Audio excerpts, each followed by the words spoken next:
I hope आप बहुत ही अच्छे होंगे। Welcome to this channel Anand education point. My name is Hina Takkar और आज हम क्लास 12th का बिजनेस स्टडीज का जो चैप्टर पढ़ने जा रहे हैं वो है फाइनेंशियल मैनेजमेंट। बहुत ही ज्यादा बड़ा लगता है बच्चों को चैप्टर और बहुत सारे बच्चे इस चैप्टर को लेके इतना परेशान रहते हैं क्योंकि उन्होंने क्लास 11th में डिबेंचर, शेयर्स, ये सब चीजें कॉन्सेप्ट समझा नहीं होता।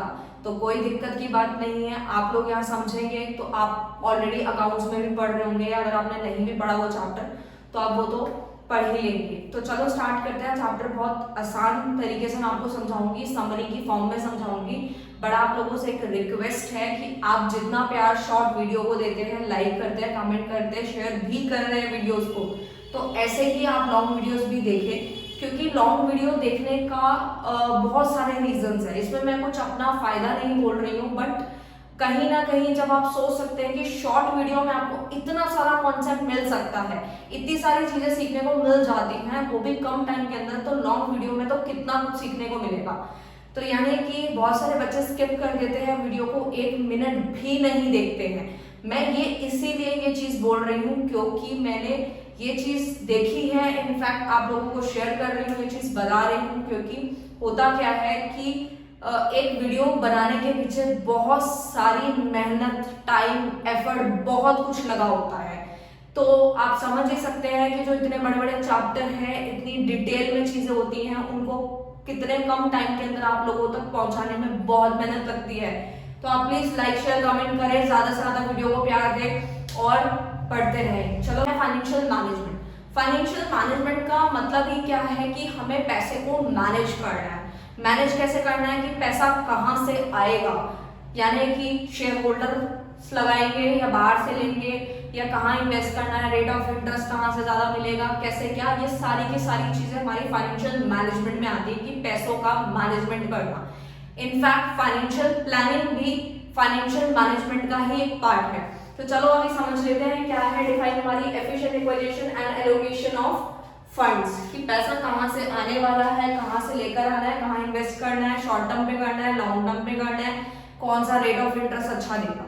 कोई दिक्कत नहीं है अगर आपने 11th में नहीं भी पढ़ा है चैप्टर शेयर डिवेंचर, नहीं समझा, तो मैं आपको इस तरीके से पढ़ाऊंगी कि बिल्कुल भी आपको दिक्कत ना आए। तो सबसे पहले हम लोग डिफाइन पढ़ लिया हम लोगों ने, अब इसके समझेंगे objective. Objective of financial management मैंने एफएम लिखा है, जो कि सबसे पहले हमारा उद्देश्य बताता है फाइनेंशियल मैनेजमेंट का, कि इससे क्या होता है, प्रॉफिट मैक्सिमाइजेशन होता है, कि इससे हमारे प्रॉफिट के बढ़ने के बहुत ज्यादा चांसेस होते हैं। फिर हमारा मेंटेनेंस है, फिर प्रॉपर यूटिलाइजेशन ऑफ फंड है, कि फंड को प्रॉपर तरीके से यूटिलाइज किया जा सके, यानी कि सही तरीके से लगाएंगे तभी तो इंटरेस्ट अच्छा मिलेगा।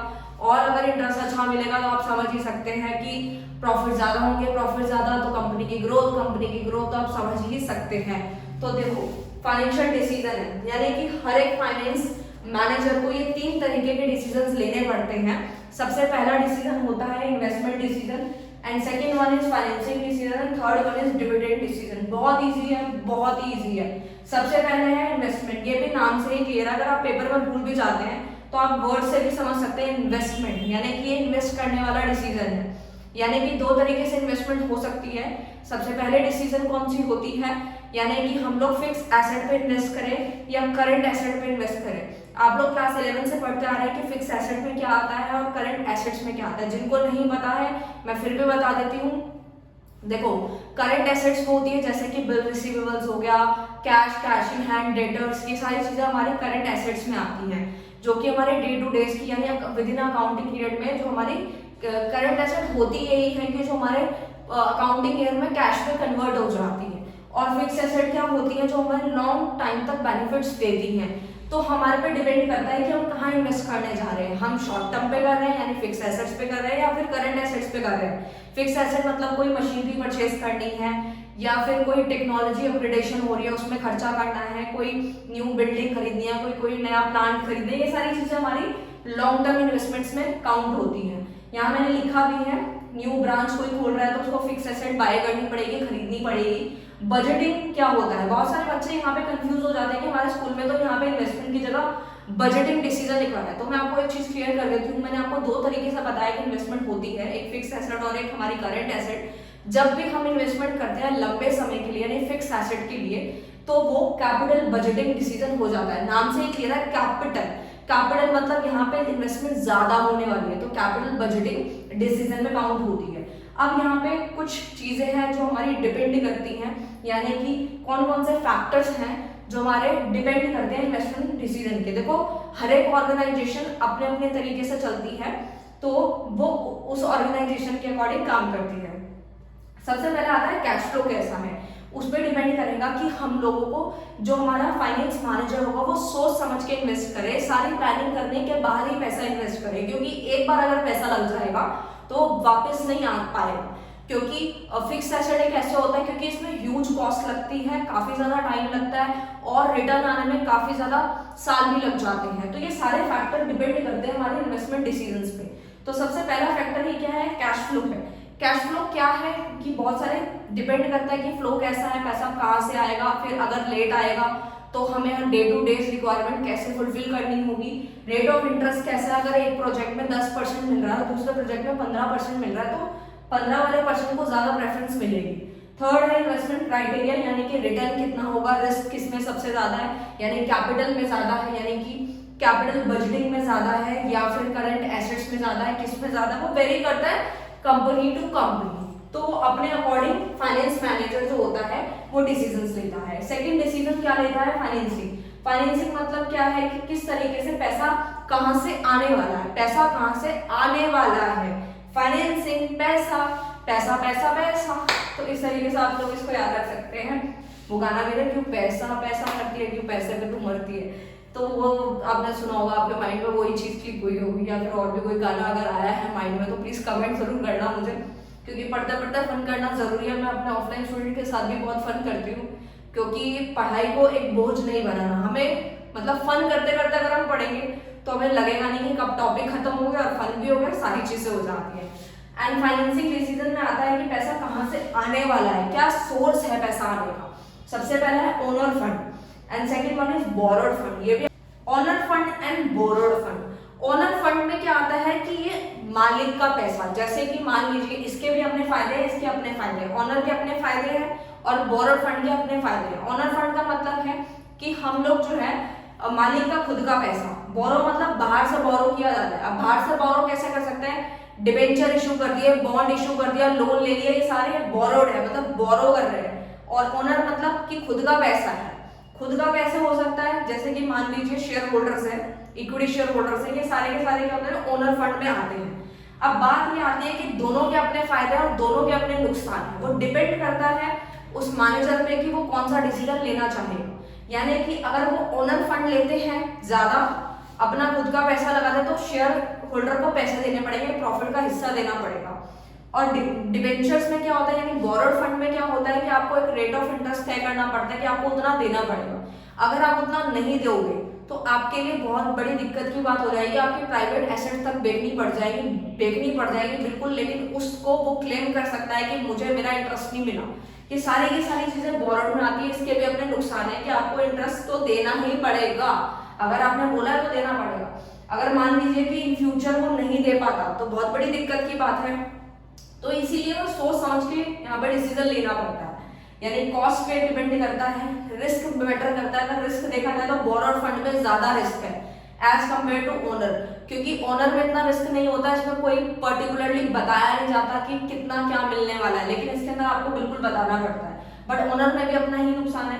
कैश फ्लो पोजीशन कैसी है, ये सारी चीजें वेरी करती है। Third one is dividend. Dividend मतलब डिस्ट्रीब्यूशन ऑफ प्रॉफिट। प्रॉफिट का डिस्ट्रीब्यूशन किस तरीके से होने वाला है। जैसे कि मैं आपको एक चीज बताती हूँ कि जैसे मान लीजिए कि कंपनी ने शेयर इशू कर दिया, तो उसमें क्या होता है कि कुछ प्रॉफिट जो है वो बांट दिया जाता है, यानी कि डिविडेंड, उसे डिविडेंड बोला जाता है। कि जो प्रॉफिट हमारा बट गया है शेयर होल्डर्स के बीच में वो डिविडेंड है, बट कुछ प्रॉफिट बच जाता है, उसे हम रिटेन अर्निंग बोलते हैं। ये भी हमने बीएसटी में पढ़ा था। अब बात यहाँ आती है कि ये जो बचा हुआ जो प्रॉफिट है, जो रिटेन अर्निंग है, इसका क्या करना है। मतलब ये मालिक खुद ही, शेयर होल्डर खुद ही रखने वाले हैं या फिर आगे डिस्ट्रीब्यूट करने वाले हैं as a form of dividend. तो वो डिपेंड करता है कि अगर कंपनी ग्रोथ में है, उनको फ्यूचर प्लानिंग उनकी ग्रोथ तक है, अपग्रेडेशन चलती है उनकी, तो वो लोग क्या करेंगे, रिटेन अर्निंग को बचा के रखेंगे, यानी कि पैसा सेव करके रखेंगे क्योंकि फ्यूचर में उनको लगाना है। लेकिन अगर उनके फ्यूचर में कुछ ऐसी प्लानिंग नहीं है कि उनको कुछ इन्वेस्ट करना है या फिर वो सिर्फ आज ही का सोच रहे हैं, तो वो उस जो बचा हुआ प्रॉफिट है वो भी डिविडेंड की फॉर्म में शेयर होल्डर्स के बीच में बांट देंगे। तो वो हमारा क्या होता है, डिविडेंड में आता है। क्योंकि इसके फैक्टर कौन कौन से होते हैं बेसिकली, क्योंकि ये जो हमारी कैश फ्लो पोजीशन होती है वो ग्रोथ अपॉर्चुनिटी अर्निंग में भी काउंट होती है। लास्ट टॉपिक है हम लोगों का फाइनेंशियल प्लानिंग। फाइनेंशियल प्लानिंग मैंने आप लोगों को बता ही दिया था ऑलरेडी क्या होता है, वो हमारे फाइनेंशियल मैनेजमेंट का ही पार्ट है। क्योंकि how and what to spend, ठीक है, यानी फाइनेंशियल प्लानिंग मतलब पैसों की प्लानिंग करना, जो कि बहुत ही सोच समझ कर की जाने वाली प्लानिंग होती है। नेक्स्ट आता है कैपिटल स्ट्रक्चर। कैपिटल स्ट्रक्चर में दो तरीके की कैपिटल आती है, यानी कि fix capital and second one is working capital. Fix capital का मतलब है कि जब हम लॉन्ग टर्म इन्वेस्टमेंट करते हैं, लंबे समय के लिए इन्वेस्टमेंट करेंगे, तो हमारा फिक्स कैपिटल में आ जाएगा। और उसके बाद आता है वर्किंग कैपिटल। वर्किंग कैपिटल मतलब शॉर्ट टर्म इन्वेस्टमेंट जब करेंगे तो हमारा वर्किंग कैपिटल में काउंट हो जाएगा। सबसे पहले बात कर लेते हैं फिक्स कैपिटल की, यानी कि वो डिपेंड करता है कौन कौन से फैक्टर है, जैसे कि बिजनेस का नेचर कैसा है, किस टाइप का बिजनेस है, बिजनेस का स्केल कैसा है, छोटा बिजनेस है, मीडियम है या बहुत बड़े लेवल पे बिजनेस है, उसी के अकॉर्डिंग यहाँ पे इन्वेस्टमेंट होती है। यानी कि टेक्निक ऑफ प्रोडक्शन, प्रोडक्शन की टेक्निक क्या है, किस तरीके से प्रोडक्शन किया जाता है, मतलब लेबर इंटेंसिव है या कैपिटल इंटेंसिव है। क्योंकि कैपिटल इंटेंसिव में आपको पता ही है क्या होता है, कैपिटल ज्यादा लगती है, यानी कि मशीनरी को लाया जाता है, उसमें खर्चा ज्यादा आता है, तो वो डिपेंड करता है ना बिजनेस टू बिजनेस। और अगर हमारा लेबर इंटेंसिव है तो उसमें खर्चा यानी कि कैपिटल थोड़ी कम चाहिए, क्योंकि उसमें हम लेबर को हायर करते हैं, वो तो सस्ते में हायर हो जाता है as compare to capital intensive. फिर आता है टेक्नोलॉजी अपग्रेडेशन। अगर हम लोग, हमारी ऑर्गेनाइजेशन जो भी है, उसकी technology time to time upgrade होती है, तो हमको फिक्स कैपिटल की नीड बहुत ज्यादा पड़ती है।